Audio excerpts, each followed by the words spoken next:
Assalamualaikum warahmatullahi wabarakatuh. Salam sejahtera.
Dipisahkan dari dunia pendidikan.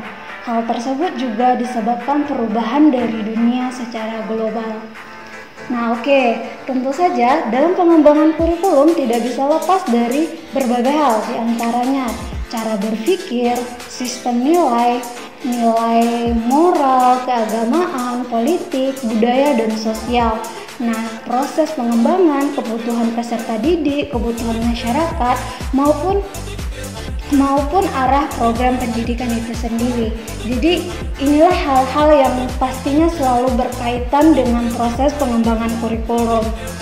Nah, di dalam mengemas hal-hal seperti ini, maka diperlukannya lah sebuah model dalam pengembangan kurikulum, sehingga pengembangan kurikulum ini dapat terarah dan terstruktur. Jadinya tidak asal mengembangkan saja. Nah, apa sih sebenarnya model dari pengembangan kurikulum itu? Nah, di sini disebutkan bahwa model pengembangan kurikulum adalah suatu alternatif prosedur dalam rangka mendesain, menerapkan, dan mengevaluasi suatu kurikulum. Jadi di sini model pengembangan ini berperan dalam 3 hal yang tadi telah disebutkan. Yang pertama itu mendesain kurikulum, yang kedua menerapkan kurikulum, dan yang ketiga itu mengevaluasi suatu kurikulum.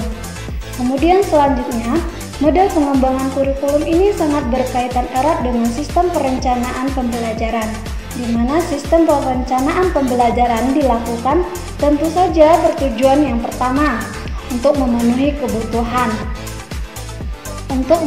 berbagai kebutuhan, baik itu kebutuhan guru, kebutuhan siswa, maupun kebutuhan sekolah secara umum.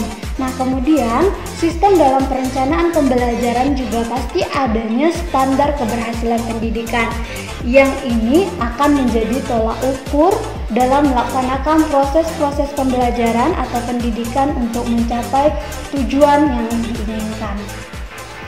Nah, kemudian model pengembangan kurikulum itu sendiri ada banyak macam jenisnya.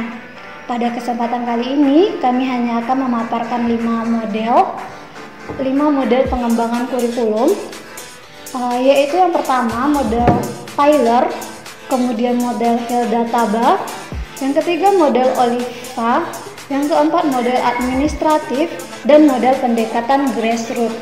Nanti kita lihat apa saja perbedaan dari kelima model ini, kemudian mana saja model yang bisa kita lakukan dan mana yang bisa kita lakukan dalam konteks operasional pembelajaran itu seperti apa. Nah, yang pertama model Tyler. Dalam model Tyler itu ada 4 langkah yang harus dilakukan ketika melakukan pengembangan kurikulum, yaitu yang pertama, menentukan tujuan pendidikan. Dalam pembukaan Undang-Undang Dasar 1945 dijelaskan bahwasanya tujuan dari pendidikan itu adalah mencerdaskan kehidupan bangsa. Maka langkah-langkah pertama yang diambil oleh model Tyler ini adalah menentukan tujuan pendidikan. Nah, yang kedua itu menentukan proses pembelajaran. mulai dari seperti apa model pembelajaran, menggunakan media apa. Nah, itu semua diatur dalam menentukan proses pembelajaran oleh model killer sendiri. Nah, yang ketiga yaitu menentukan organisasi pengalaman belajar. Nah, selanjutnya yang terakhir yaitu menentukan evaluasi belajar.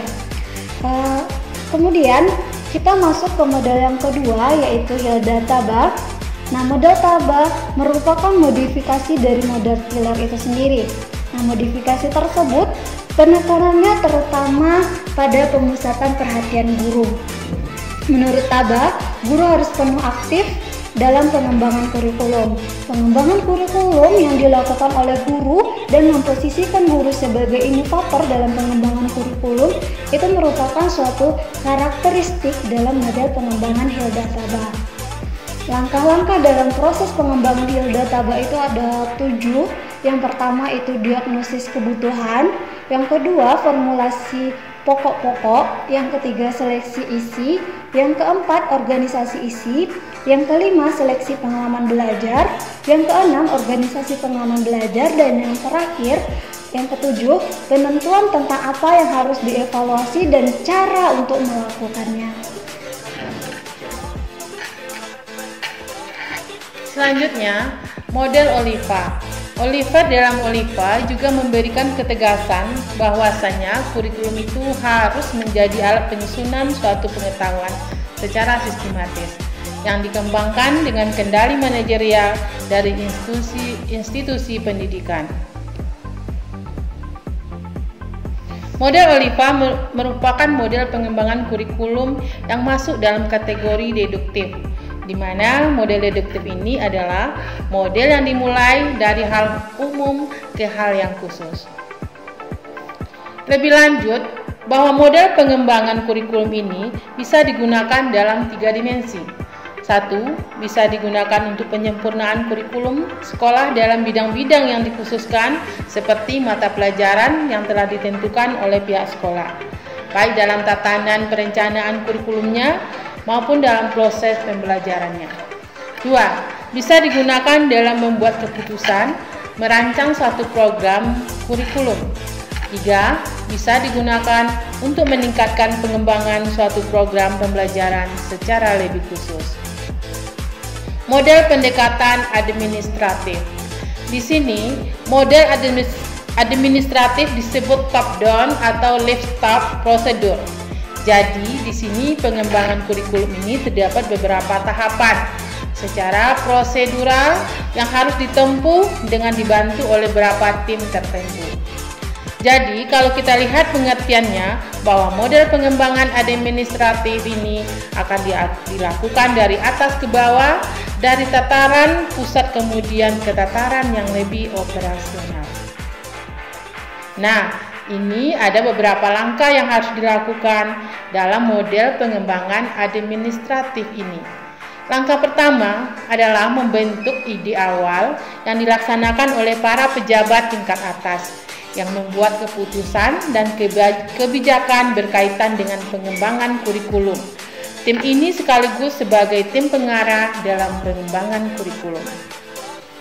Langkah kedua adalah membentuk suatu tim panitia pelaksana atau komisi untuk mengembangkan kurikulum yang didukung oleh beberapa anggota yang terdiri dari para ahli.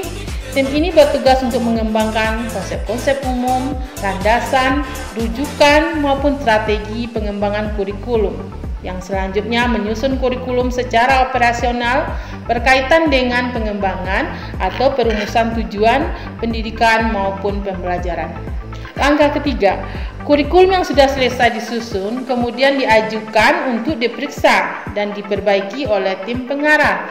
Tim ini melakukan penyesuaian antara aspek-aspek kurikulum secara terkoordinasi dan menyiapkan secara sistem dalam rangka uji coba maupun dalam rangka sosialisasi dan penyebarluasan atau diseminasi. Model pendekatan grassroots. Model ini adalah kebalikan dari model administratif. Model ini, inisiatif dan gagasannya datang dari para guru di sekolah. Para guru di suatu sekolah membentuk tim untuk mengembangkan atau menyempurnakan kurikulum. baik dalam satu atau beberapa komponen kurikulum, bahkan keseluruhannya. Model pengembangan kurikulum ini mungkin hanya terjadi di satu sekolah, tapi bisa juga beberapa sekolah, yaitu dengan cara kerjasama. Next, kita akan membahas tentang pendekatan pengembangan kurikulum. Apa sih sebenarnya pendekatan pengembangan kurikulum itu? Pendekatan pengembangan kurikulum menunjuk kepada titik tolak atau sudut pandang secara umum tentang proses pengembangan kurikulum. Wahyudin juga berpendapat, jika dilihat dari cakupan pengembangan yang ada dua pendekatan yang dapat diterapkan dalam pengembangan kurikulum. Pertama, pendekatan top-down atau pendekatan administratif, yaitu pendekatan dengan sistem komando dari atas ke bawah. Yang kedua, ada pendekatan grassroots atau pengembangan kurikulum yang diawali oleh inisiatif dari bawah lalu disebarluaskan pada tingkat atau skala yang lebih luas. Istilah singkatan sering dinamakan pengembangan kurikulum dari bawah ke atas. Pendekatan-pendekatan kurikulum adalah faktor yang digunakan dalam memahami hakikat kurikulum yang dilaksanakan, sehingga dalam praktiknya kurikulum benar-benar terrealisasikan menjadi pembelajaran aktif yang diharapkan. Dengan demikian, pelaksanaan kurikulum menghasilkan pembelajaran dan keluaran atau prestasi belajar siswa yang nantinya akan dievaluasi secara menyeluruh, sehingga menghasilkan pembelajaran baru yang lebih bermakna. Untuk selanjutnya, kita serahkan kepada rekan kami, Sri Aisyah Amin. Nah, dari penjabaran di atas, penjabaran dari kelompok 4, maka kita simpulkan bahwasanya pengembangan suatu masyarakat atau suatu bangsa itu adalah suatu keniscayaan, dan cara pengembangannya yang sangat tepat adalah melalui pengembangan pendidikan. Unsur yang sangat penting dalam pendidikan itu adalah kurikulum. Ibaratnya kurikulum ini adalah jantungnya pendidikan. Dengan demikian, upaya pengembangan suatu bangsa atau masyarakat adalah melalui pengembangan kurikulum pendidikan. Tujuan pendidikan juga mencakup skill-skill tertentu yang dapat memberikan manfaat kepada masyarakat Islam. Nah, kurikulum seperti ini yang terpadu antara ilmu agama dan sains akan dapat mendekatkan umat Islam kepada Allah dan Rasul-Nya. Maka daripada itu, dari pendekatan dan model pengembangan yang telah disebutkan, maka disimpulkan bahwasanya setiap model dan pendekatan itu memiliki keunggulan dan kekurangannya masing-masing. Demikianlah hasil diskusi kelompok kami.